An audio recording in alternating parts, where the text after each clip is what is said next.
It's a beautiful day. It is, actually. And I'm glad you feel the same. it's a nice day out there. I feel a little bit tired after last night, boys. God, what a night. Yeah, me too.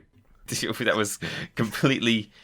Anything could have happened last night until we clarified that it was because we did the live stream. At time of recording, we did our reunion live stream last night. Or did we? Maybe we went to Vegas and did a thing with a tiger and stuff. Lol. Yeah, we had a wild night, and God, you guys wouldn't believe the things that we got up to. I didn't go to fucking Vegas. What? Oh, we just brought your Will and character along and got married to some random woman on the strip. No, but he's over... Oh my God, he's not here. He was on the shelf. He's gone. He's gone. Yeah, he's off living his best life in Vegas now. He's Vegas, baby. Oh, what? Michael, please, what happens in Vegas stays in Vegas. Don't go telling sorry. the world. Oh, sorry. I want to know what happened in Vegas. Well, you should come next time. Why you didn't ask?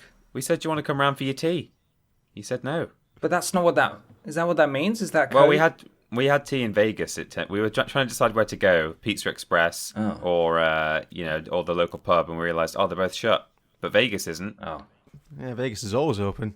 Yeah. Right, well, that's my mistake, I suppose. The city that never shuts. That's what they call it. Yeah. Yes. Yeah. Do they? Yes. Yeah. Yeah. Well, you wouldn't know because you've not been. Huh. Oh. Oh, come on now. That's a low blow. That's not necessary. No, well...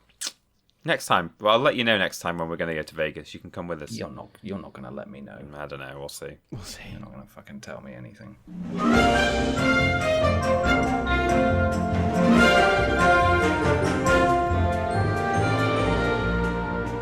Hello, everybody, and welcome to Podiots, the official Vidiots podcast. It's a conversational podcast where we take some questions from you at home and obey the law of the three R's, where everybody brings A thing along to talk about.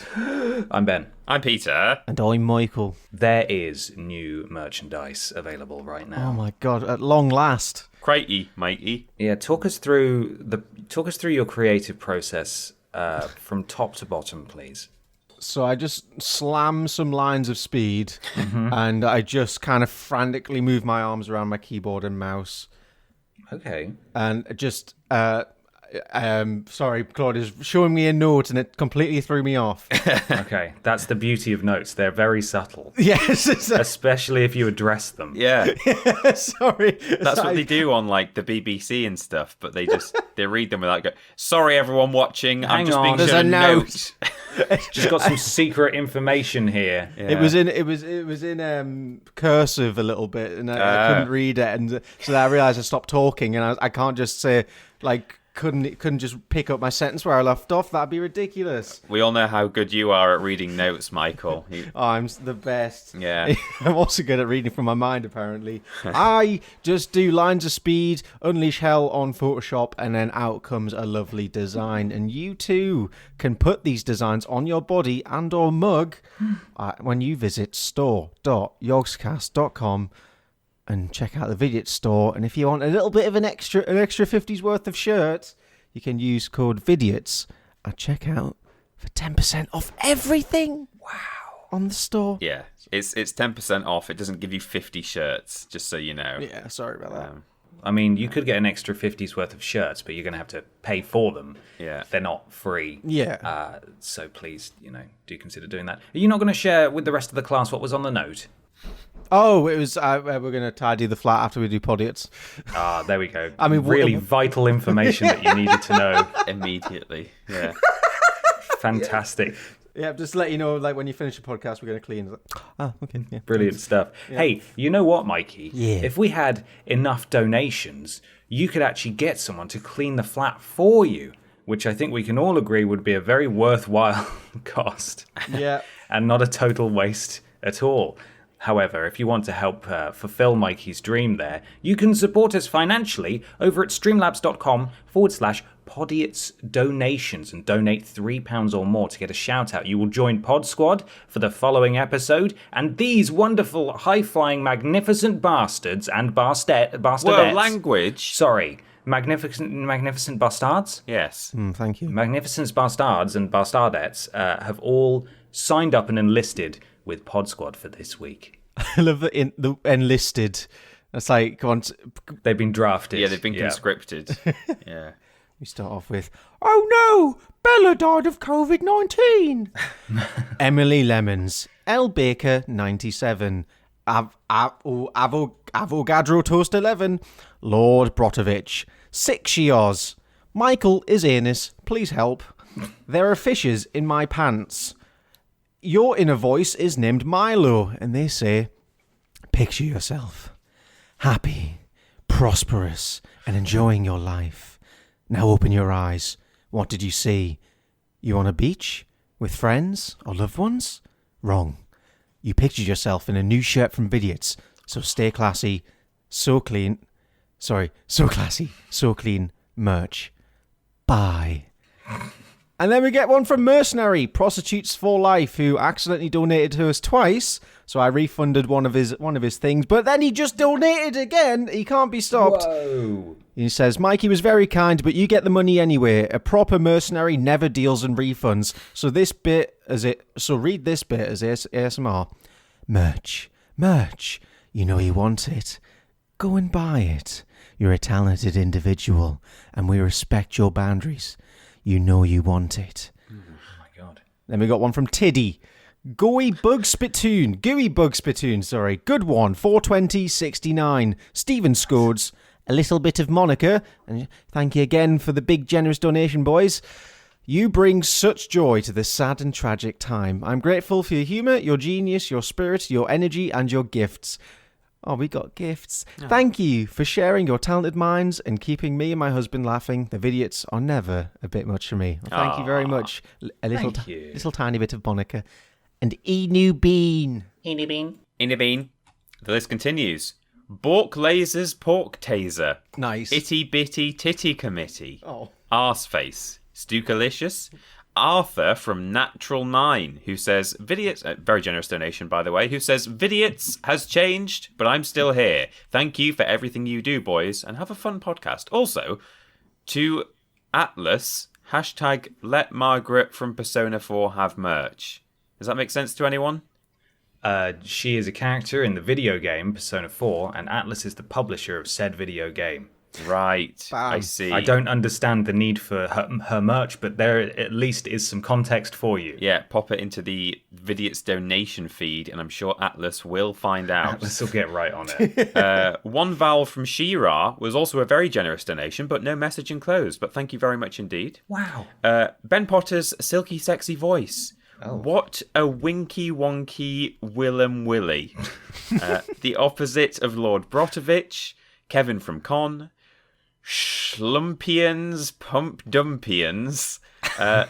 Deluxe Bombobobold Man, who donated very generously and said, thank you, fine gents, or ladies, for all the free funny over the years. All the free funny. My brother introduced me to you in the summer of 2018, and I haven't looked back since. Keep safe, and remember to put your cocks back. List continues. Mr. E-Meat, can we swear here? Shit. Robert Babalooni and Lolly Llama. Mr. E-Meat, it says, was... Should I say who that was by? Is that the one from the Yogscast? I'm not sure. Surely not. They don't know that we're still going, do they? Well, some of them do. Okay. It was by someone with a name from the Yogscast, and I don't know if it's that one or not. But let us know on Twitter if you're a regular listener. Dave on Twitter is what it says. That was the person who sent it. Yeah, Dave on Twitter. It wasn't. My Milo suit has been hit. Kitty Hawk. Dr. Jesus McGod's incest fanfic. Okay. Vin Tristram. Meth the Gongoose. An extra 50's worth of mummy. An inappropriate fan. Spooning creamy ice cream men. Alan Claw. DBP does shows for butt plugs. Oh. Peter's Welsh furry porn. Actually, it was Polish, but close. We'll refund that. You can try again next time. Put my name here last time feck. Put my name here last time feck. I think it just means I put my name here last time. Shit. Okay. Ben's bowl of thick cream. Nice harmless name. Prince Beefcakes, and Jizzy Plumfield. Aww. Thank you so much, everyone. That's your pod squad for this week. And we'll give you a shout out at the end of the show as well. Thank you so much. Thank you, everyone. Thank you, everybody. I am this week's Question master. I've brought some questions along for you guys. I think we should start with one straight away and then do some things. Yes, please. This one comes from Nicholas Otter, who is Lord Brotovich. Oh my God. That guy, we know that one. Hey. You demasked him Yeah, well, Doxed. he's out there on Twitter. It's fine. with his microphone. Yeah. Lord Brotovich says, in a fit of rage, Ben has unmodded both Cecil Prumps and me. This is a hypothetical situation. For now. Seems accurate. Your friends of the VCU, that's the Vidiots Cinematic Universe, offer their support to take over that position. Who are you going to choose and why? And then in brackets it says, and please don't unmod us, Ben. So fucking will. we often get asked questions. In fact, even in this cohort of questions, there were a whole load of people saying, which Vidiots universe character would you choose for da-da-da? But I thought mods that's a unique position. Yeah, it's a lucky position to be in. Yeah, so you need someone with integrity, someone who knows when and where to exercise their power, someone who can be around all the time.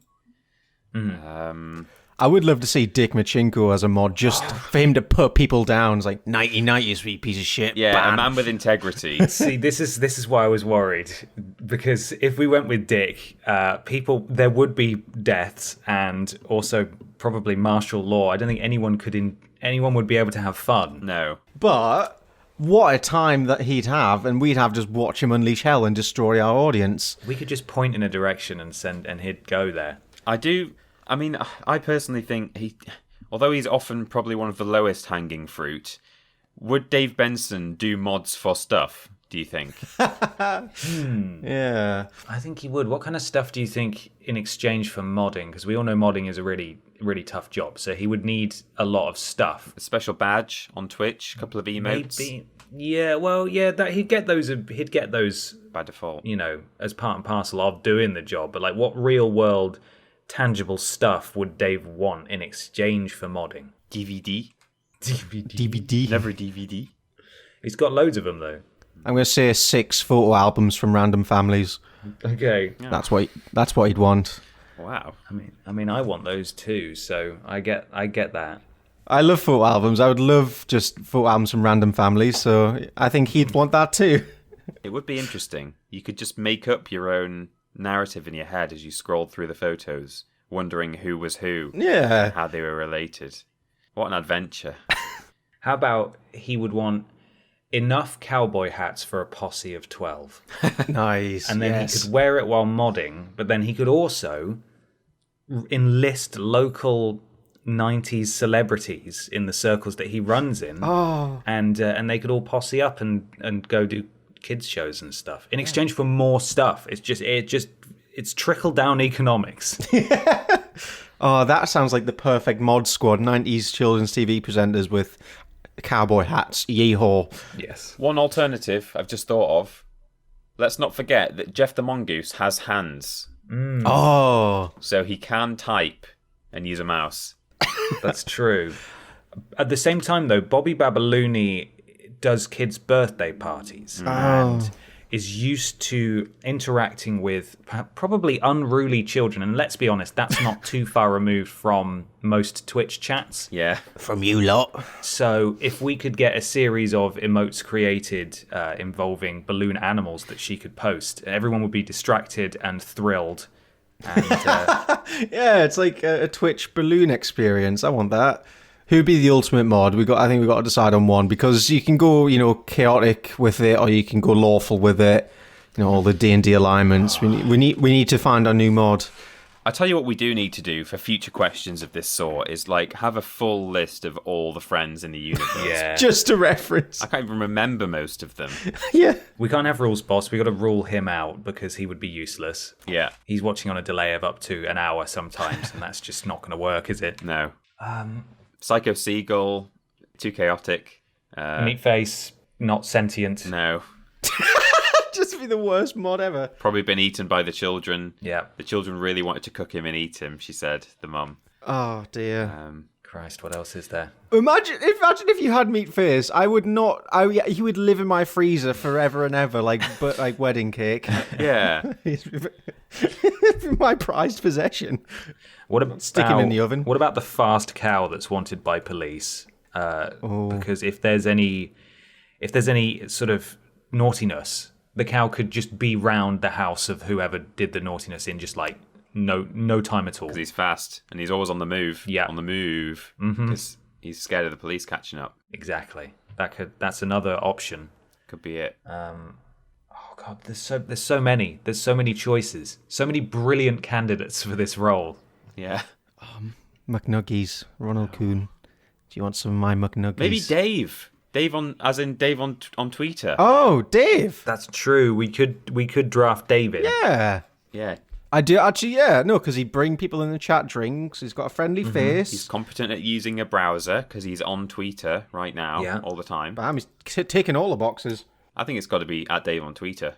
I think he could like ban you in the most polite way possible, and you wouldn't even feel offended. Everyone wants to be Dave's friend. Yeah, lovely man. That's it. I think. Cool, sorted. That's it. It's Dave. He's in. Just Dave. He'll fill both positions. He will. yeah, he's enough man for it. Yeah. All right then. Who would like to do a thing? I have a thing. Oh, okay. Thing me. I'm going to thing you because we're all going to learn, and I thought, let's get the learning out of the way so we can talk about farts and stuff. Yeah. Good. But I thought it would be worth doing a bit of a learn. And this is ripped wholesale from a website called history.com, which appears to be the History Channel, but there's just history.com for some reason. That's a great domain name. That's amazing. That must be worth a lot of money. It's pretty good. This is all about the deadly flu outbreak or the influenza pandemic, I should say, of 1918 and 1919. Is that Spanish flu? And people's aversions to wearing masks at the time. Ugh. And the punishments therein. And I thought, as history seems to be repeating itself, why not go back and have a little look at what happened then and why? Mm-hmm. Why? Are we ready? Yeah. I'm ready. The influenza pandemic of 1918 and 1919 was the most deadly flu outbreak in history, killing up to 50 million people worldwide. In the United States, where it ultimately killed around 675,000 people, local governments rolled out initiatives to try to stop its spread. These varied by region and included closing schools and places of public amusement, enforcing no spitting ordinances, encouraging people to use handkerchiefs or disposable tissues, and requiring people to wear masks in public. Mask-wearing ordinances mainly popped up in the western states, and it appears most people complied with them. The nation was still fighting in World War I, and officials framed anti-flu measures as a way to protect the troops from the deadly outbreak. As one Red Cross PSA put it, the man or woman or child who will not wear a mask now is a dangerous slacker. This sense of wartime duty and the fear of being seen as a slacker may have motivated those who complied with mask orders in cities like San Francisco, Seattle, Denver, and Phoenix. Yet, even though compliance was high, some complained that the masks were uncomfortable, ineffective, or bad for business. Officials were caught in public without masks, and after the war ended and there was no longer a sense that people should wear masks to keep the troops safe, some dissenters even formed an anti-mask league in San Francisco. Wow. Wow. Fuck this inanimate object. I hate it. It's oppression. Still, for the small percentage of people who went without a mask entirely, reports suggest their issue had less to do with the science behind them and more to do with personal comfort. You read routinely about people not wanting to wear them because then they're hot and stuffy, says Nancy Bristow, chair of the History Department at the University of Puget Sound, I think, and author of American Pandemic, The Lost Worlds of the 1918 Influenza Epidemic. Some people argue against them because they say that they create fear in the public and that they want to keep people calm, which I think is really an excuse to critique them because someone doesn't want to wear them. And also, why the fuck have you temporarily banned spitting? I want to be able to spit, goddammit. I love spitting. I live in the land of the free and the home of the brave. Let me spit. It's my human right. I fought for my country. I'm gonna spit wherever I want. It's the First Amendment, guys. The first spit amendment, more like. Yeah, wow, it's a good one. Yeah, This great country is built on a foundation of spit. I am being oppressed. Yeah. Cities that passed masking ordinances in the fall of 1918 struggled to enforce them among the small portion of people who rebelled. Common punishments were fines, prison sentences, and having your name printed in the newspaper. Oh. In one horrific incident in San Francisco, a special officer for the Board of Health shot a man who refused to wear a mask, as well as 2 bystanders. What? You're just complicit by association. Fuck you. They're not wearing a mask. Get them. This was far different from the treatment of San Francisco's leaders received when they didn't comply. At a boxing match, a police photographer captured images of several supervisors, a congressman, a justice, a Navy rear admiral, the city's health officer, and even the mayor, all without masks. The health officer paid a $5 fine, and the mayor later paid a $50 fine. But unlike other mask slackers, they received no prison time, and then it says in parentheses, not to mention no one shot at them.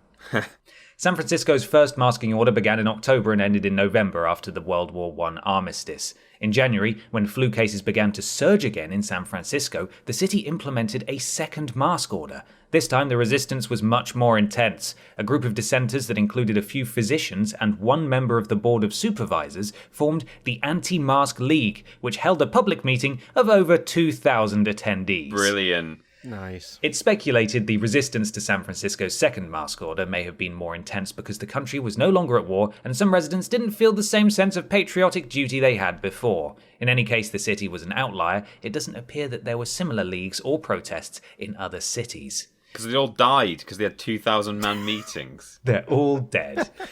Nancy Tomes, a distinguished professor of history at Stony Brook University who has written about public health measures during the flu pandemic, says while there were pockets of resistance to mask wearing in 1918 and 1919, it was not widespread. And unlike handkerchiefs and paper tissues, which Tomes said people began to use more regularly because of the pandemic, mask wearing did not catch on in the United States after the ordinances ended. It's still difficult to say how effective mask wearing on its own was in 1918 and 1919. What is clear is that communities that implemented stronger health measures overall fared better than those that didn't.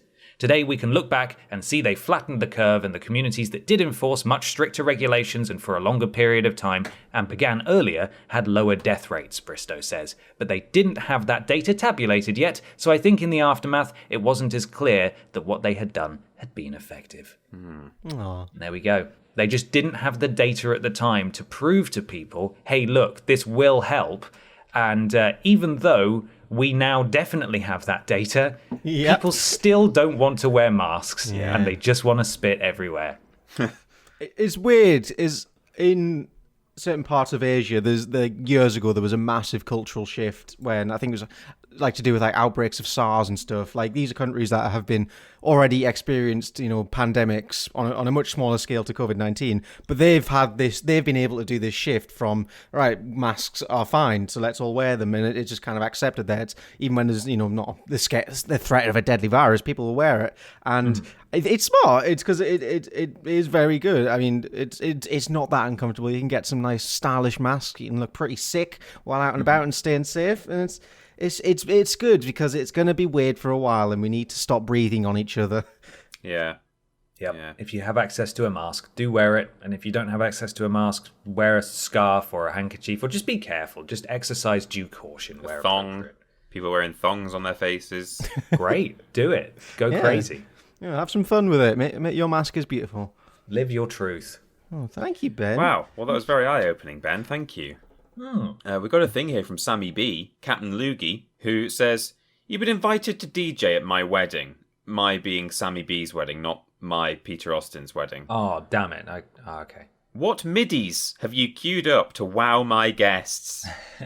Oh, yes. Oh, well, Ocean Man, First Dance. Yeah, Ocean Man. First Dance. I also like the drop in Skrillex as well. That was good. That was great. You just want the drop. There's like a little button you can play.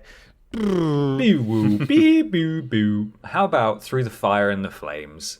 Oh, that's a good MIDI. Yeah, I reckon that one would be outrageous. I'd like to hear something like We Will Rock You in MIDI form, because the opening, which is just stamping sounds and clapping sounds, would not be very well replicated by MIDI. So it would just be sort of buts, and kind of lose all of its effect, I think.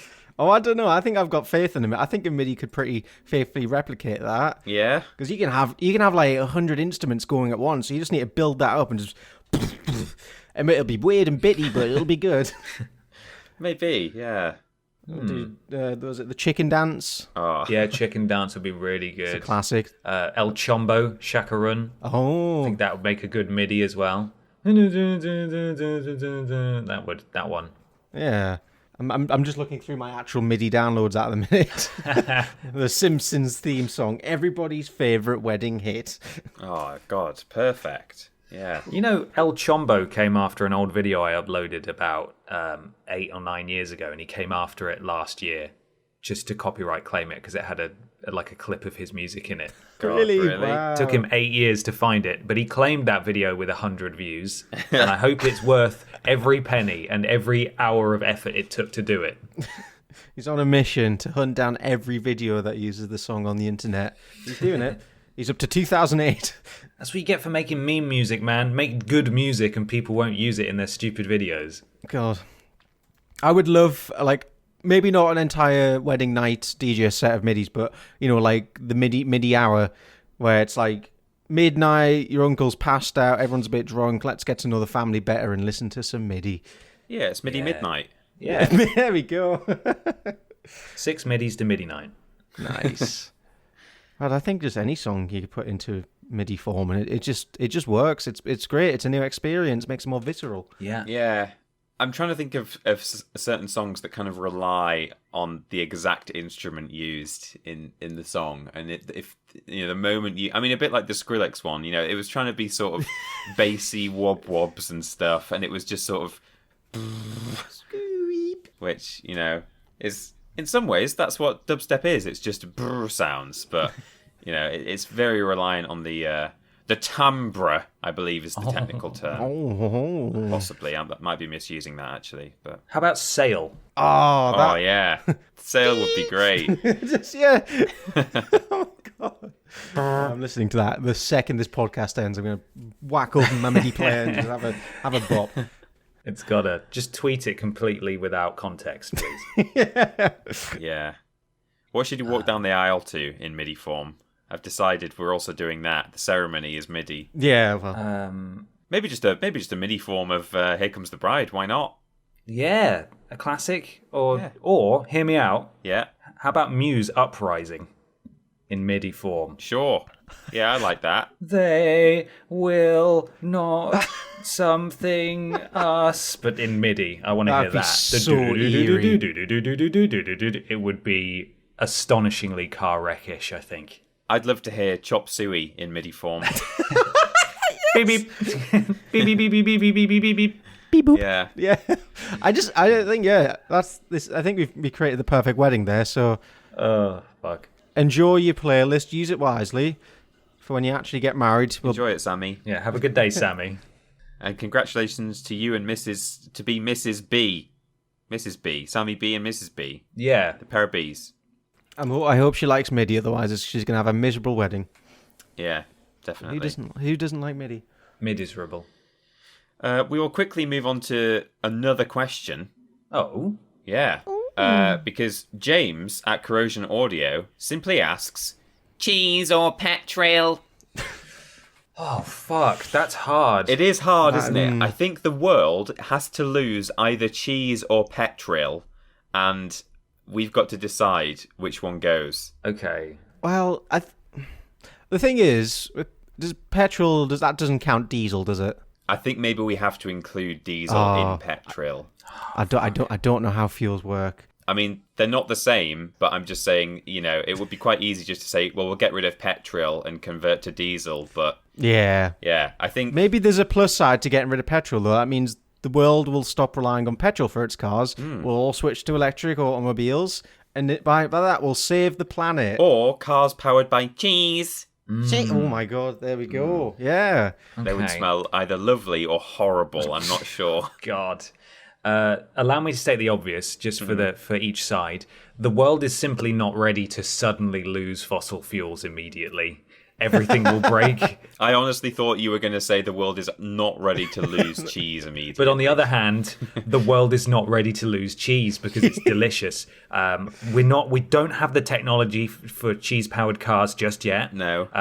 Our renewable energy is really getting there, but most people can't afford it. Yeah.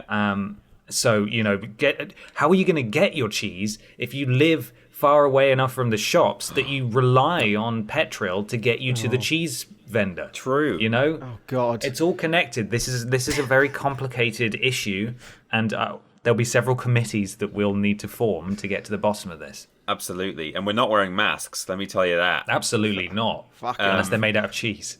Yes.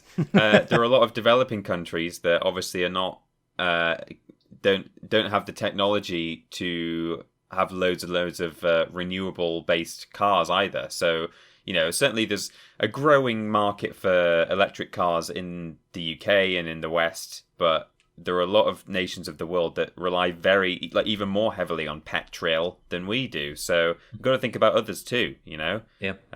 Obviously, it would be nice if everyone was just using solar power or other renewable energy. But yeah, like you say, can't happen overnight. We might have to ditch cheese for the greater good. Yeah, I think I'm landing on the side of Petrol, which makes me sick to my stomach. But it's just the petrol rug cannot be pulled out from under the earth just yet. Well, No. before we cement in our idea, can we just rattle off some names of food that have cheese in it? So you make sure you really want to do this. Oh, you're right. I know, but Pizza. I know. It's Stop not there, easy. that's it. It's not easy. Cheesy chips, but not shitty ones. On the other hand, petrol smells great. It does. Oh, that is good. Yes. Can we somehow foodize Petrol? Petrol smell. I sniff petrol recreationally. When are we getting that new Lynx flavour when it smells of petrol, huh? When can I walk around... when are all the teenage boys going to stink of petrol, huh? Oh, that'd be so good. Make your eyes water a little bit, that kind of smell. Delicious. I'd fucking bathe in petrol if I could. Yeah, me too. If it wasn't so expensive and corrosive. Actually, it was cheap. Well, it was cheap as hell for a little bit. You missed your chance. You could have filled a bath of the stuff for like a fiver. I could have done. Oil was. They were paying you to take oil off their hands for a certain period of time earlier this month. Mad. The price of a barrel of oil was like cheaper than the cost of the barrel or something like that. The barrel itself. How much for a barrel of cheese, though? Oh, a lot. That's the thing. That never fluctuates. Well, that's pretty solid. That's never. No one's going to pay you to take cheese. People are always paying to take cheese. Solid or creamy. You've got to assume here as well, if we're looking at the sort of ecological impact of petrol, we've also got to consider the ecological impact of cheese, because cheese, if we're talking cow cheese, cows produce an awful lot of CO2 and methane and all sorts of other nasty gases. They do. And I would have to assume, using only logic, of course, that the vacuum created by a world without petrol would be filled with just more cheese, and the cow population would perhaps quadruple, or even a higher number that I can't think of that means multiply by a large number, and we're gonna suffer exactly the same consequences, but at the hands of cheese producing cows rather than hungry cars. Yeah, I read an article the other day where if the cow population of the Earth doubled, the ozone layer would in fact be replaced by the F zone layer, the fart zone layer, and it would just be a green smoggy cloud it would just be terrible. It would be apocalyptic for the world. Jesus. We're currently teetering on the edge of that, so gotta be careful. We've got to milk our cows more efficiently. Wonderful. Fuck. God. Also, if in getting rid of petrol, we get rid of all forms of petrol, there's also a large group of seabirds known as petrels. Oh no, we're gonna lose the birds. Imagine the ecological effects if we got rid of petrels as well as petrol. Yeah. It could be disastrous. I think cheese has got to go. Yeah. Never thought I'd say this, but cheese is... I think cheese has got to go. If we got rid of petrol as well, we'd no longer have those sort of what are they called? Quite persuasive photos that make you feel really bad about penguins that have taken a dip in the oil, and seabirds that have taken a dip in the oil. Wouldn't have that anymore. Yes, so what you're saying is we need to keep getting birds covered in oil so that we feel bad about it and clean up the world. Absolutely. It keeps us in check. It keeps us in line. We need to keep dunking birds in oil, and we wouldn't be able to do that. Can you imagine a bird? Have you seen the photo of the cat that's dipped its face into the cheese fondue fountain? Yes! It's absolutely horrifying. I don't want that with birds. I'm quite happy with crude oil. Yeah, it would be a lot harder for David Attenborough to get us to clean up the oceans if he had to keep dipping penguins in cheese. I think. Exactly. I'm going to post that photo on Twitter. I was just trying to find it, but if you could do it, that would be amazing. Yeah. I think we fixed it. We fixed it. Well, James at Corrosion Audio, if given the choice of cheese or Petrol, I think apparently we're choosing Petrol. Hey, we made our case. We made our case pretty clear. We did, yeah. And I think we can sleep easy tonight. Mm-hmm. Yeah. Ben, would you mind tweeting that from the account? It's very important. I have. It's done. Good, thank you. It's gone out. I think it looks photoshopped. I'm not saying it is, but every time I see that, it looks like the sort of lips have been pasted on the top. It doesn't look like cat lips, does it? It's weird. It's so horrible. And sorry to everyone who saw that and whose Sunday I've just ruined. Oh, dear. I've got a thing here. Yeah? Now, I wanted to do probably another Weirdcopedia. As I mentioned 1 or 2 episodes ago, I kind of stopped doing Weirdcopedia for a short time because lots of the remaining weird Wikipedia articles were just so chunky, and so it's difficult to, get through them in a podcast. But I was going to try and find another one to talk about. But then, while I was sitting on my phone looking for stuff, Amy was on BBC News and read this headline out to me, and I said, okay, well, that is my thing for this month. Okay. Are we ready? Yes. Men hired for sexual fantasy break into wrong house. Oh, no. Now, it's way worse than that. That leaves out so many details that could really have clickbaited people into this article, even more than that wording alone. There's so much to this story. I just feel immediately, without any knowledge, this poor person has finally felt brave enough in themselves to explore this fetish, and now we're gonna joke about it on a podcast. We are going to. And not to kink shame, but it's even more, let's say, unusual than I want people to break into my house and that's the fantasy. I want people to sort of take advantage of me in my house. Right. There's a whole aspect to it that you will not be expecting. Okay. As Tom Jones said, it's not unusual to want people to break into your house to fulfill your sexual fantasies. No. Maybe part of the fantasy was having it leaked online, so everyone's talking about it. Maybe that's part of it. Well, the problem is that the police got involved, so that's how it ended up online. But here we go. This is your third fetish. You're coming with us. Sorry. In a sex fantasy gone wrong, 2 men with machetes entered the wrong house in New South Wales, Australia, before quickly realising their error. One of them has now been acquitted of entering a home armed with a weapon in July 2019, Australian media report. They had been hired to carry out a client's fantasy of being tied up in his underwear and stroked with a broom. Oh, no. Oh no. And then caught by police and then talked about online. Yeah. Now I don't want to put this in the Vidiots thread because this will sort of give away the story before the episode goes out. But here we go. Oh no. What is this? This picture. What could this be of? Oh god, it's just a that caption. It's a Getty Images it's photo. Just a stock photo. A stock photo of someone sweeping up a tennis court and the caption saying a broom was a key element in the fantasy. Oh my god. I'm gonna take a screenshot of just the bit where it says Getty Images and post that, and then it'll have no context. Okay, fantastic. Right. They've been hired to carry out a client's fantasy of being tied up in his underwear and stroked with a broom. The judge concluded that the facts of the case are unusual. The roleplay was arranged over Facebook by a man near Griffith, New South Wales, who had provided his address to hire the pair. He was willing to pay 5,000 Australian dollar dues if it was really good, the judge said. God, on the part of the two men, that's not a good verbal agreement. No, it's You want not, something a is bit it? more concrete than that. Yeah, can't quantify good brushing. However, the client moved to another address 30 miles away without updating the two men. What? Oh my God. They then entered a home on the street of the original address.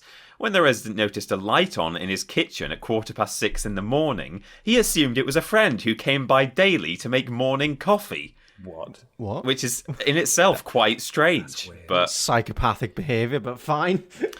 when the men called out the name of the client, the resident turned on the light and removed a sleep apnea mask he was wearing. It was then that he saw them standing above his bed with machetes, which they appeared to have brought as props for the role play. God. I wonder if one of them was holding a broom as well. That would be very confusing. You ready to get tickled? When they realised their error, one of the pair said, "Sorry, mate," and shook the resident's hand, according to local reports. That's so violently Australian. Yeah. The two men then drove to the correct address, where the client noticed one man had a great big knife in his trousers and asked them to leave the weapons in their car.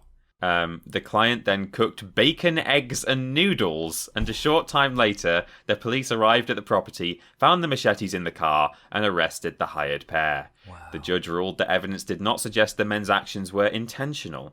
They carried the machetes either as a prop or something to use in that fantasy, he said. The fantasy was unscripted, and there was discretion as to how it would be carried out. A lawyer for Terence Leroy, one of the accused, said, "It was a commercial agreement to tie up and stroke a semi-naked man in his underpants with a broom. Entry was not with intent to intimidate." Jesus Christ. That's it. My fucking God. That is the most roller coaster of an article I've ever heard. So, I'm sitting there looking for a thing. Amy reads that thing out to me while I'm looking, and I was like, well, that's it. That's the thing. That's it.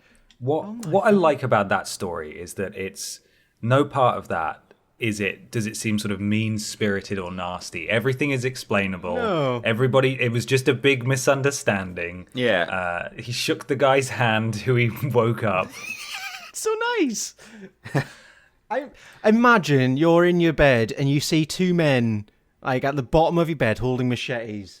Like, you'd shit yourself, and then they're just, "Oh, sorry, mate," shake your hand. I'd still be in absolute shock. What? Yeah. And then if they continue to explain why they're here, "Oh, sorry, got your house mixed up with someone who we're doing a brushing fetish for," I don't know, I wouldn't believe it. At what point, though, during that, were the men standing over him, did they realise this is the wrong guy? Maybe they'd met him before or I guess they must have seen a photo, and then when the light came on, and he took his sleep apnea mask off, they went, "Oh, sorry. Okay, you're not the wrong guy. You're not the right guy." Yeah. Well, they just said to him, "Oh, we've got the wrong house," and left without saying anything more. Wouldn't be able to sleep for Maybe weeks. they should have just offered to give him the same service. Like, well, while we're here, you want to be brushed? Well, maybe when they went round to the actual client's house and had bacon, eggs, and noodles after the event, they should have invited the previous guy round. Okay, I'm noodle shaming. Yeah. I'm noodle shaming. What the fuck is that breakfast? I don't know. It sounds like it could be pretty good. You get some instant noodles flavored like chicken or something, and then you just sort of mix it all together, and that'd be quite a nice savoury breakfast, I think. Yeah, fair enough. Fair enough. It's weird, though. It's unconventional. I've never heard of it. Well, there you go. That's Australia for you. Still continuing to Australia down there. Brilliant. Thank you, Peter. That was amazing. You're welcome. That was truly incredible. We've got a question here from Sixios, the uniformed prick, it says. Okay. For each of you individually, what's a trait or habit or whatever that you have that you think the world would benefit from more people sharing with you? Oh, God. Oh, Christ. Okay. So I've sort of got an answer here, and there's no way for any of us to answer this question without sounding a little bit self-righteous. Like, hey, here's the thing that I do that everyone else should do, and the world would be a better place. But I think that in lots of ways, and not in every sense, I'm sure, I think I'm a fairly considerate person, right? Yeah. So, you two might, or anyone listening to this might think, "Oh, well, you're not considerate in the respect that you always do this annoying thing or whatever." And yeah, all right, I'm not 100% considerate. But I tell you what I don't do. I don't fucking drop litter. Stop dropping litter, you twats. I hate that. Stop Cretins. doing that. I hate that. Me and Amy had the day off from work in the middle of the week a couple of weeks back because we knew it was going to be a really sunny day and I wanted to take some holiday at some point. And we drove to this place in the middle of absolute nowhere, just again, as we always do, up a moor somewhere. And we sat in there's these big boulders just that have been deposited by, I think, a melting glacier like millions of years ago.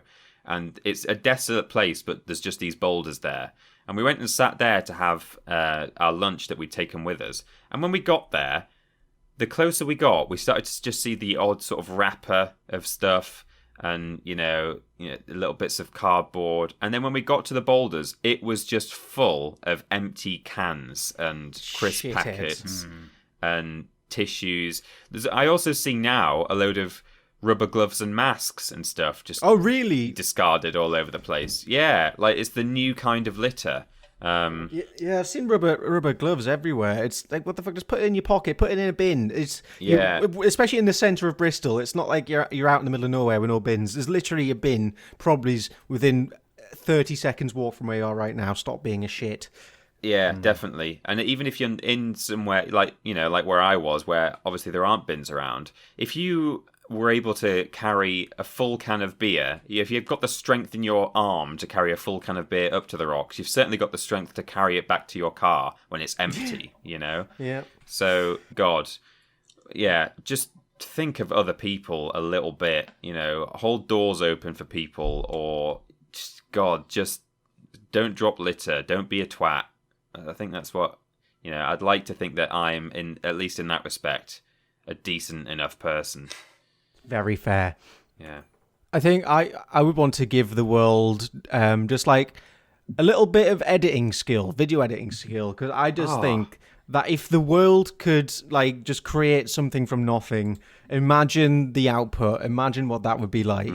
If like the time anyone has like a weird little idea, rather than going, I can't really make that. Bam, they can now make it. Gets tweeted, gets put in the stratosphere, and now the world is abuzz with these weird little videos. And I think as the human race, that's how we'll progress, when everyone can put the weird ideas into some kind of manifestation. Yeah. And we all learn to understand each other a bit better. It's true, because you see these things that get put on the internet and you're like, wow, that's great. But you have to think, like, the person who did that had to, number one, have the idea, and number two, have the skill to make it. And you kind of think you need those two things together. So all over the world, there are people who are either having the ideas but don't have the skill to put it together, or they've got really good editing skills but they're not like particularly creative. Many want to see what just everyone comes out with, because imagine a 3-year-old suddenly with the skills to edit. Oh my God. What would that look like? Yeah. What memes does a baby see? Ben. I'm also going to approach this from the same standpoint you did, Peter, which is not so much what's a quality I have, but more why can't people be nice? Yeah. Just chew with your mouth closed, please. Oh, yeah. Please chew with your mouth closed. I don't think it's difficult. I know some people have difficulty breathing through their nose, so that, that there are certain cases where it's just not possible, but some people just like... It's horrible. That sound is the worst noise. It is the single worst noise on this planet, and it's just disgusting. It makes me feel sick, and I think it's just... I'm not one for being high and mighty, but I think in that case it's just like, where are your fucking manners? Who raised you? Yeah. Were you dragged up? Good God. Well, that's when I lived with my parents, my mum was a bit of a lip smacker. So, who raised me? A lip smacker. I'm sorry. And it's weird. Like, I assume most people get this, but when you hear someone, just like eating all that really loudly, it instills this weird rage in you where you just want to kill. It's just like, fuck off. Yeah. I was lip smacked as a child and it never did me any harm. Thank you, boy. You two eradicated some good things. Now I just gave the world fucking weird the ability to do memes. Hey, you gifted the world with a bit more tools for shit posting. Yeah, creativity and shit posting. Yeah, Bam. I like it. Okay, it's time for a thing, Mikey. Oh well, do you want me to roll into it? Go for it. Yeah, everybody, get your fists up. It's time for a fight. Yes, Oh. get him. This time we're making memes fight. Oh my god. Oh no. I've got in front of me a selection of memes. I realised when doing these, we do this to find out the best X or the best Y. It's just the best of the pool because I'm sure everyone's got a favourite meme that won't be included in this list. But I've got 12 memes in front of me. I've gone for like a range of recent to oldish ones, and we're gonna make them fight to find the superior one of the lot. Excellent. Our first round consists of Harambe versus Doge. God, it's got to be Harambe all the way. Harambe all the way. I think it's Harambe. Yeah, good. I'm glad we're all agreed in that because Dicks out. it's amazing. It's an actual event that happened. A poor child was locked in an enclosure with a gorilla. The gorilla protected the child, and they all lived to be memed. And I think that's poetry. Doge is just a bit, I don't know. Well, they didn't all live to be memed. That's part of the problem. Yeah. Oh my god, I forgot about that. How did you forget about our Lord and Saviour like that? I forgot the whole point of the meme. Oh my god, rest in peace, Harambe. Shit, it's all flooding back to me now. Yeah, I wish the kid had died, right? Yeah. Am I right? The one thing I like about Doge, and this sort of happened to me without... I don't think I was aware of Doge at the time. And I was... when I went to uni, there were a couple of friends that I hung out with who were a bit mee-mee, but not so... there's a bit of irony there. It was okay. It wasn't cringy that they were into memes. And at one point, one of them said the word... was referring to the word slug, but pronounced it slooge. Okay. And I thought that was funny, and I still do that now. Any word that ends with a G, well, not any word, but quite often we'll be doing a worse games or whatever. I'll be like, oh, look, it's leaving a load of slooge juice or whatever. Mm-hmm. I only realised afterwards that the reason they'd come up with the sort of format or template of words ending in G are a J sound was because of Doge. But apart from that, I don't like the Doge meme and the sort of wow, very much, yeah. So whatever, that I don't dig that at all. But I just like the J. I'm only in it for the J's. Yeah, I'll take that. You can transpose the build up of the word to other words. That's fine. Yeah, but that's different to the meme. But Harambe wins for sure. Boy. Yeah, definitely. Right, we're going for a local homegrown hero here. We've got Garlic and Chips up against international superstar titan Rick Rolling. Oh fuck.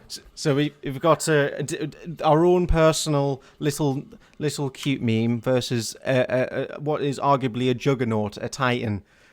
It really is up there, isn't it? Like, I love Michael Jugson, but at the same time, if we didn't let Rick roll through, it's a bit like getting rid of Citizen Kane or like, and Michelangelo's David or something like that. It's difficult to justify. I feel like to add some extra stakes to this, every meme we don't choose will be wiped from history. Oh God! Okay. So it's, I think, just otherwise, because it's like we prefer Garlic and Chips because it's a bit funny to us, but then that means the world never had Rick Rolling. Something like that. We're going to go all in. So every meme is going to be taken away from us. I would argue that Rick Rolling has not done anything beneficial for mankind. I don't think I've ever laughed at Rick Rolling. I think it's always just been classic. Gotcha. It's just an institution. But honestly, Garlic and Chips has brought me so much happiness. Yeah. And I can honestly say that Rick Rolling has not. And it's not brought me sadness or frustration. It's just I feel indifferent about Rick Rolling. I was just like, yep, there's the video. I totally agree. I think it's, by certain definitions, a classic, but it's, I don't like it in any way. I don't hate it, but I don't like it. So I honestly would save Garlic and Chips on balance. Michael Jugson takes on Rick Astley and wins. What a day. I fucking did. I fucking did. Yeah. It's a 1 minute video, and yet you can quote every line from it. Like every line can be taken out of context, and it's art. Yeah.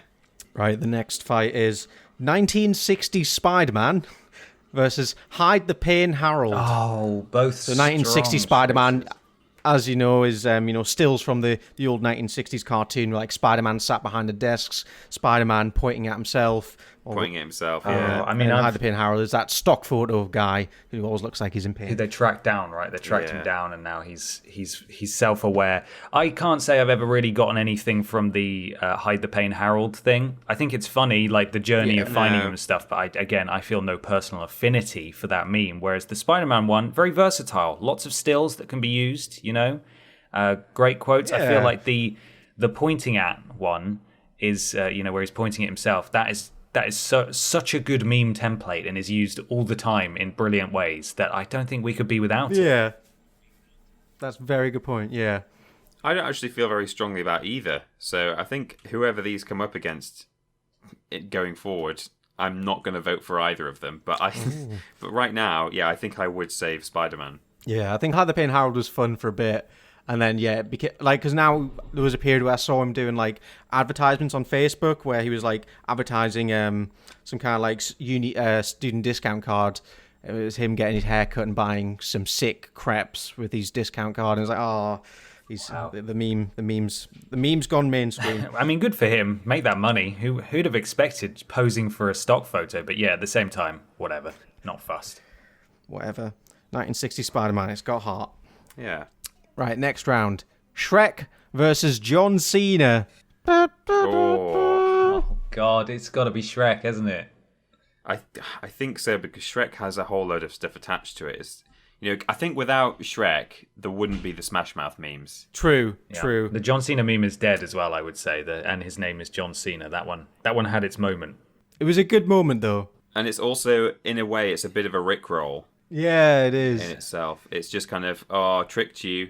You didn't expect. Surprise, and it got louder and louder each time, so it would deafen you. Yeah. Which I think, Shrek is it's evolved in so many ways. There's a film that was released a couple of years ago, where like a bunch of artists were given like a small segment of Shrek to animate, Right. and then they put them all together and basically recreated Shrek, and it's beautiful. And I think anything that kind of creates that kind of sense of like, yeah, let's make something with this source material is worth saving in my book. I agree. Yeah. For now, at least. Oh, rest in peace, John Cena. And in a similar vein, we've got Smash Mouth All Star. Oh. Or Don't Talk to Me or My Son Ever Again. Oh, God. I'm only really aware of... Is there a visual aspect to Don't Talk to Me or My Son Ever Again? Or is it just the phrase? Usually it's... Well, let me find a Don't Talk to Me or My Son Again meme. Don't talk... Because I think it's better to see it than to explain it. Right, because I only... Oh my God. So it's usually a big thing accompanied by a Photoshop small version of it. Or, yeah... Right. That versus Smash Mouth All Star. I do like Don't Talk to Me or My Son Ever Again. It's just kind of like this little shitty shitpost meme. Yeah. I don't think I was necessarily aware of that aspect to it. I like that. That's a good one that I'll have to add that to the thread now. But yeah. But I mean, the thing is, I really like when people do. There's this whole. You might not even be aware of this on SoundCloud in particular. There's this thing called SoundClown, which is it's kind of like it's basically what Neil Cicierega does, but loads of people are doing it on SoundCloud, which is sort of very mee-mee remixes of stuff. And there are these things called like the meme epic mega mix, where it's really overstimulating and it's absolutely full of stuff that's like slightly clashing, but also quite masterfully mixed together. And there's all these little snippets of things, and invariably there's loads of Smash Mouth, like there is in Neil Cicierega. Well, yeah, like albums. The first Neil Cicierega remix album was just entirely Smash Mouth. Yeah, it was just Smash Mouth mixed with other things, and then it spawned 2 albums from that, and it's art. I think there's some parts of the tracks where like you can hear almost like a kind of wind, like a. Right. I think people like found out if you cut all those wind bits out and squash them down, it's like a line from Smash Mouth. It's intrusive in every bit of the album. And, yeah. Oh, I love Neil Cicierega. He's a good boy. Yeah, so good. I think I'd have to save Smash Mouth. Yeah, I'm going with Smash Mouth. That's fair. I agree. And the final of the initial round is press F to pay respects or steamed hams. Oh, God. I think this is a tough one for me because F... I don't know, that's stopped, what, 2011 when Call of Duty came out? Yeah. And that is still, everyone knows about that, everyone does it. They might not know the origin, but it's permeated to massive chat, yeah. popular culture. I loved steamed hams. Really, really enjoyed it for that sort of 2 or 3 months that it was super popular. Yeah. I can't have press F. I can't not have the everybody F in the chat. I can't not have that. I need to pay F respects. F respects to pay. Yeah. I think I agree. Like steamed hams, it's really good. It's like, wow, look at all this cool stuff that's being made, but it's got no daily use to me. But F in the chat it's an essential service. It's a key worker. It is. Yeah. All right. Rest in peace, steamed hams. Right. Okay. We're gonna do 2 3-way battles, and then we'll be down to our final 2. Okay. So round 1, Harambe, garlic and chips, or 1960s Spider-Man. Fuck. Harambe. It's got to be Harambe. Oh, what? Do you think? It's so. I think it's just still so almost. I mean, it was always ironic. Obviously, no one really gives a shit about this gorilla, but like, it's still just so ironically funny to me to bring up Harambe because nobody talks about Harambe anymore, and I don't know why. I personally still think that's really funny. I think whenever I, like, because it's not often you hear it now, but when I see a Harambe reference, it just sideswipes me, and it's fucking amazing. Yeah. And that and all of the tribute memes, you know, Harambe up in clowns with little angel wings, it's art. When you see it these days, because it's so much rarer, it's usually sort of presented from the standpoint of, oh, did you forget about your boy? And it's just Harambe peering out, and it's like, I did forget about my boy. Oh no. Oh no. I love to see it. I love to see the Harambe. Yeah. I mean, the thing is, I don't disagree with any of that, but I think personally, and I might be outvoted, but I just love garlic and chips too much. So do I. Too much. It's So like, much so that you get an extra 50s worth? Yeah. Like, honestly, I would if it was just me, I would save garlic and chips in that bracket. But right, let me think about this. Let me just. There's Harambe. you guys, It's widespread. yeah, But see, Harambe is widespread. That's good because, you know, everyone can enjoy it. It's a meme that you can share. Garlic and chips. It's very personal to us. It's our meme. We did it. We made it a meme for a small audience of people. Small audience of lovely people. Yeah. Yeah, I fucking did. But I think Harambe is more important. You can't let him be forgotten. Exactly. Like, yeah. Be never made in the first place. Then everyone will forget our boy. Maybe getting rid of the meme would be the kind of thing, because then Harambe wouldn't have been killed. Oh well. Well, he would have died. We just wouldn't know. Oh, that's true. Oh, okay. Harambe. I would be happy with any of these, by the way. For me, it's got to be Harambe. Fair enough. I think, well, between garlic and chips and Harambe, I'm gonna side on the big gorilla. May he rest in peace. No problem. Right, the other semi-final: Shrek, Smash Mouth All Star, or press F to pay respects. Oh, that's a really hard one. Musical contributions of Smash Mouth, though. I feel like, as much as I love Shrek memes, they're synonymous with Smash Mouth. Yeah. And I feel like there is no Shrek meme without Smash Mouth being so iconic. True. So I feel like in my own mind, I can almost just push Shrek memes to one side because we can have Smash Mouth All-Star, because they're synonymous. They're the same. I can still have sort of Shrek memes, but through Smash Mouth. Yeah. That's true. And then it's just between F and I'm going to say Smash Mouth. Smash Mouth. Are you? See, Yeah. I wanted to say, like, if my favourite would be Smash Mouth, and then I thought, but again, you know, is F like a key worker, as it were? Like, should I do the right thing and let F survive, even though I prefer Smash Mouth? Oh fuck. I don't know. Oh god, What do you think, Mikey? This is one of the hardest ones I've ever done. We got rid of the first round, and now it's like, fuck, what do we do? I think, I don't know. Press F to pay respects. It's good, but I don't think it's I don't think it's had much cultural impact. Yeah, I think I'm leaning to Smash Mouth, really. Yeah, it's permeated, but it's not influenced. Let's go. Yeah. Let's go with that. Okay, let's say Smash Mouth. Christ, this final. Right, this is it. This is the final round. Harambe versus Smash Mouth All Star. Are you going to go for a fallen hero or a titan of the music industry? I think I want to say Smash Mouth personally. Oh. But again, I could quite happily let Harambe win. He's a gorilla. He could win anyway. He'll fuck you up. Yeah. He will fuck up the song Smash Mouth. I'm going to say Smash Mouth. Yeah? Yeah. I feel like we've done Harambe a service by putting him into the final. We've made our thoughts and prayers very apparent on that topic, but Smash Mouth it's powerful. Yeah. We partly love that Neil Sisk too much, I think. Yes. Yeah. 'Cause, I mean, I guess if there wasn't Smash Mouth, there might have been another song that started it. But I think Smash Mouth is it's just genuinely quite a good song. It's beyond the mee-mee qualities. It's just like, oh, this is nice. Smash Mouth are actually a pretty fun band, and I'd hate to see them disappear from the earth. So Smash Mouth is the ultimate meme of the 12 I selected. Wow. Hey now. You're an all-star. Truly an all-star. You are the allest star. Yeah. I've heard that song was written about Harambe. Really? Oh my god. Yeah. Before it happened. Before his death. Yeah. They knew. Yeah, they knew one day this gorilla is going to mean something to the world. It's a conspiracy. Are you saying that All-Star, that Smash Mouth threw the boy into the gorilla pit? I'm saying that Smash Mouth smash-assinated him. Right. Yeah.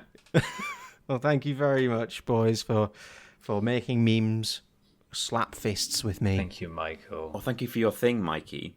And we've got one final submission from the audience here. Aaron Starling at Tubbsy23 has effectively brought his own thing along. Ooh. Because although this is a question, it's only really been framed as a question so that he could bring something along. But I couldn't not let this be in our podcast. So, Aaron Starling says, are you aware of the fact that the Democracy Manifest man has released a wine called Get Your Hand Off My Pinot? No, he has not. Right. Now, I've done some research. There is a whole website called mrdemocracymanifest.com.au. I will paste it into Discord. Okay, before you go any further, please give us a brief rundown of this legend. Right, well, I've got it on my phone, ready to play, actually. Okay. For those who nice. Amazing. Okay. who don't know who he is. Is this really his website? This is him, is it? This is him because there's recent footage of him. We'll get into all this in just a moment. What? Oh my Right, God. here we go. Gentlemen, this is Democracy Manifest. Have a look at the headlock here. See that chap over there? Get your hand off my penis! This is the bloke who got me on the penis before. Get some cups. Why did you do this to me? Pop in the car. Get some cups. For what reason? What is the charge? Eating a meal? A succulent Chinese meal? Oh, that's a nice headlock, sir. Oh. Right there. Ah, yes. I see that you know your judo well. Good one. And you, sir, are you waiting to receive my limp penis? Now, get your hands off there. Ta-ta and farewell. So I guess getting in the car. Ta-ta and farewell. So that man is... The story goes that he went into a Chinese restaurant for a succulent Chinese meal, refused to pay, and that this was something that he frequently did.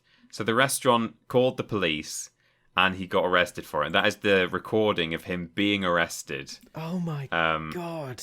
Now there's a website, because again, I think he's become self-aware, and he's clearly being managed by some sort of talent manager who they've written this website introduction. Would you like to know the real truth of the man who said these oft-memed words? A succulent Chinese meal. Get your hand off my penis. This is Democracy Manifest. I see you know your judo well. Yes, Here it please. is. Jack is still with us. Jack will tell his story. Jack wants the truth to come out. And no, he was not a chef. He was not from Norway. His name is not Paul Charles Dozer. He was not a chess grandmaster. And he is most definitely still alive.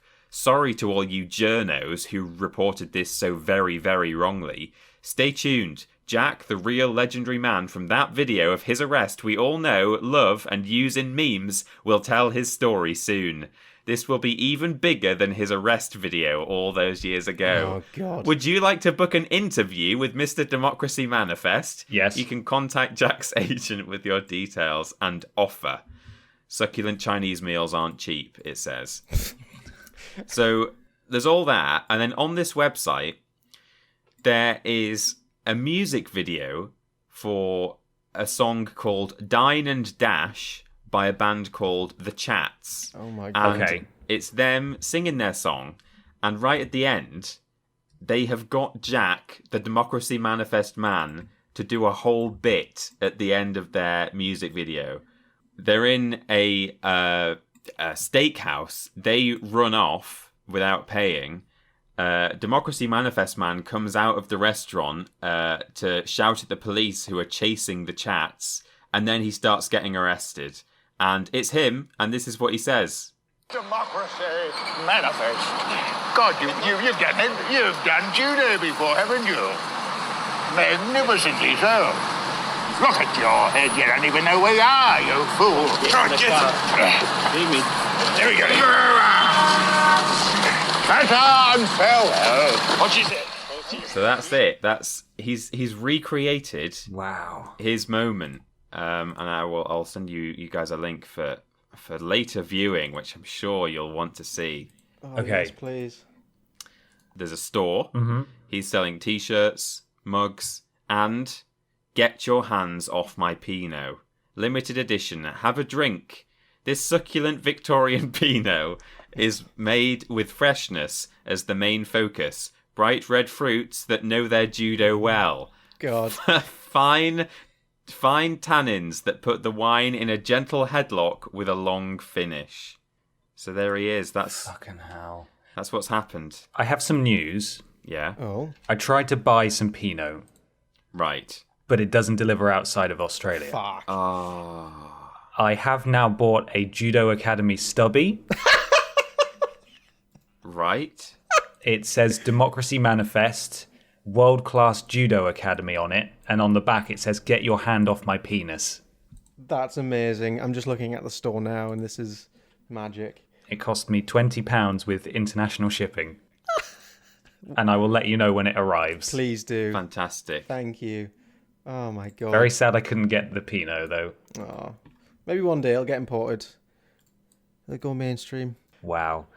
Was that all our questions, Peter? That was it. Thank you, Aaron Starling, for bringing a thing along to tell us about. you. Thank you. Thank you, Aaron. And thank you, everybody, for listening this week. We super duper appreciate it. We do have new merch, as we said at the beginning of the podcast, store.yogscast.com. Isn't that You're right, goddamn Mikey? right. It's Democracy Manifest in a shirt. You can use code Vidiots at checkout for 10% off everything on the Yogscast store. We've got 2 new shirts, we've got a mug, and we've got all of your old familiar favourites still available on the shop. So if you're feeling fancy and free, go buy a shirt. Fantastic. YouTube, Twitter, Facebook, all.com/Vidiots official, and also twitch.tv/Vidiots official. We stream relatively regularly. Thank you so much to everybody who came along to our reunion stream that we all did together on Saturday night. It was an absolute hoot. The whole thing should be on YouTube now for you to watch back if you missed it. We played some games. We watched back some old Vidiots videos. It was really good fun, and thank you again to all of you for coming. Thank you very much, everybody. An additional thank you goes to this week's Pod Squad, who get a shout out at the beginning and the end of the podcast. If you'd like to join Pod Squad, go to streamlabs.com/Podiots donations to donate and get a shout out, £3 or more. And we'll give you a big old shout out right here. And you can join the illustrious Pod Squad along with... Oh no! Bella died of COVID-19! Emily Lemons, L Baker 97, Avogadro Toast 11. There we go, got it. Lord Brotovich, Sixios, Michael's Anus, please help. There are fishes in my pants. Your inner voice is named Milo. Thank you very much for your generous donation. And Mercenary Prostitutes for Life. Thank you again for the generous donation. Tiddy, Gooey Bug Spittoon, good one, 420.69. Stephen Scodes, a little bit of Monica, very generous, thank you. And Enu Bean. Also, Bork Lasers Pork Taser, Itty Bitty Titty Committee, Arseface, Stukalicious, Arthur from Natural 9, thank you for your generous donation. Also, One Vowel from She-Ra, thank you for your generous donation. Ben Potter's silky sexy voice. What a winky wonky Willem Willy. The opposite of Lord Brotovich. Kevin from Con. Schlumpians Pump Dumpians.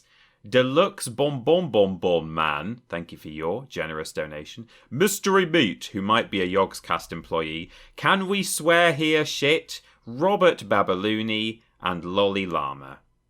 My Milo suit has been hit.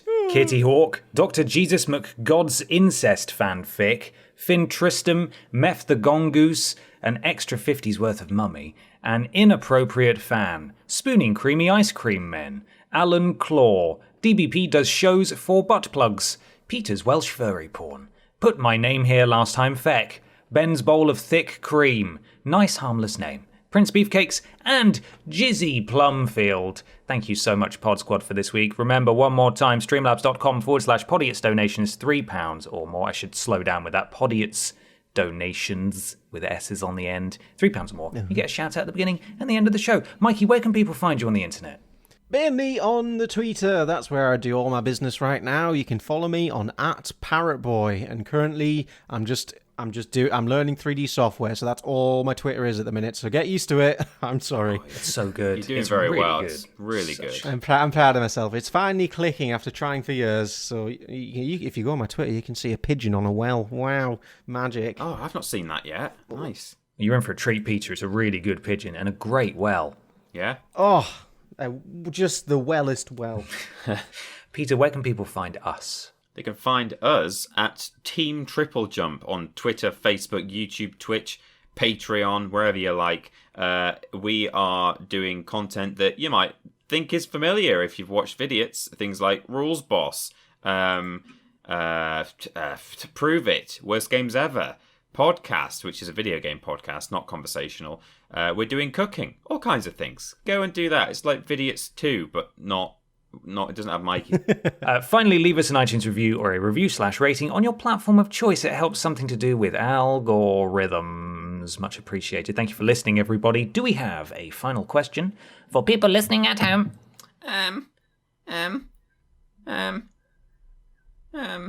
What's your favourite meme? Yeah, favourite meme. Yeah.